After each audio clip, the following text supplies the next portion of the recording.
Welcome to the front lines. But look closely, there are no cannons here. In 1805, the war didn't start on a map, it started in a drawing room. Before a single musket was loaded, the elite were already engaged in a high-stakes social siege. This is St. Petersburg, the original deep state, where conversations are volleys and reputations are the first casualties. The Gilded Age is about to meet its greatest threat. July, 1805. Europe is trembling. Napoleon Bonaparte isn't just a general, he's a political earthquake, an outsider, usurper who's redrawing the map. To the Russian establishment, he's the Antichrist.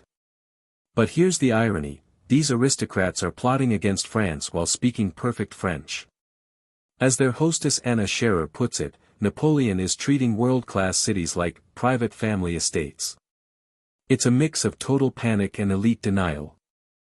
Meet the foreman, Anna Pavlovna Scherer. Her salon isn't a party, it's a machine. Think of her as a high-level political operative.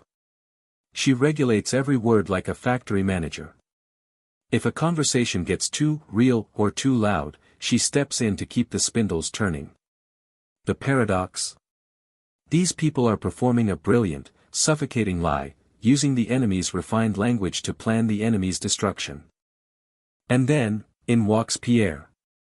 Imagine a bull entering a china shop, or a political outsider walking into a state dinner without a tie.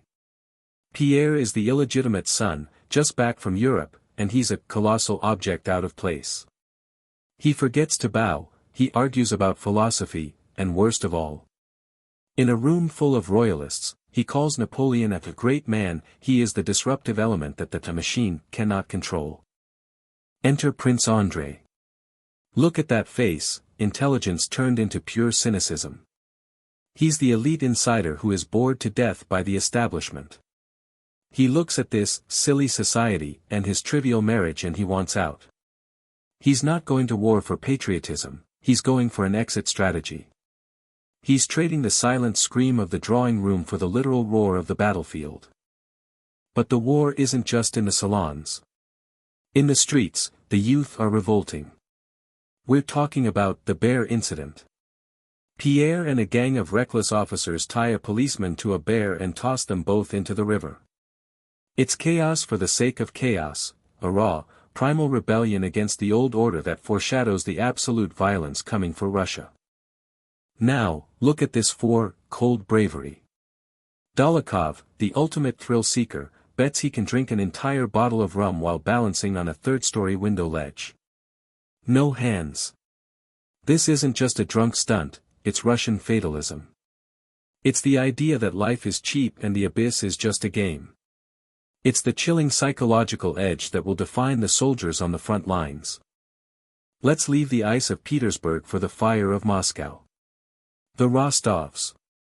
They are loud, messy, and financially irresponsible, the true heart of the country.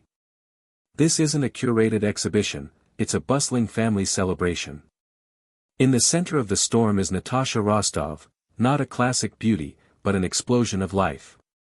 She represents the vitality that the war is about to threaten. But even in this house of joy, secrets are growing. Flower conservatories hide secrets.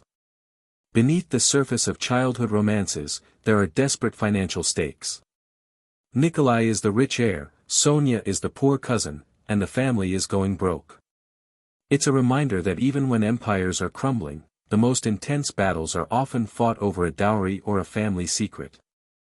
Meet the master strategist, Princess Anna Mikhailovna. She's a mother on a mission, fighting a war of patronage.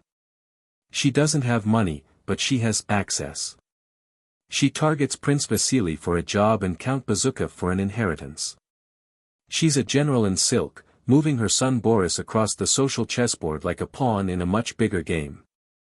The social war now converges on its ultimate prize, a deathbed. Count Bezukhov is dying, leaving behind millions and 40,000 serfs. The claimants have laid siege to the house. Prince Vasily needs that money to save his family from ruin. This is where abstract plotting becomes brutally concrete, a high-stakes battle for the ultimate estate. The weapon in this fight isn't a sword, it's a leather case, the mosaic portfolio. Hidden under the dying man's pillow, it contains the secret will. Whoever controls this portfolio controls the future of the Bezukhov Empire. It's the art of the deal, in 1805, where one document can turn a nobody into the most powerful man in the country. The atmosphere is surreal, a mix of the sacred and the profane. While priests perform the last sacrament, heirs are whispering about bank accounts. Pierre is caught in the middle, a pawn being moved into position by Anna Mikhailovna. He's an emotional spectator to his own destiny, watching as the establishment fights over his father's soul and his father's gold. Climax. As the Count breathes his last, a literal tug-of-war erupts in the back room over that portfolio. Anna Mikhailovna seizes it, the document is saved, and the shockwave hits. Pierre, the clumsy outsider, the pro-Napoleon disruptor, is now Count Bezukhov. The richest man in Russia. The establishment just got blindsided. The outsider has captured the ultimate prize. So, the domestic war is won. The chessboard resets. Pierre is now unimaginably wealthy, but more vulnerable than ever. André is riding toward the front, seeking glory at the mouth of a cannon. And Napoleon? He's waiting. The drawing rooms have finished their work, now, the frozen hell of Austerlitz begins.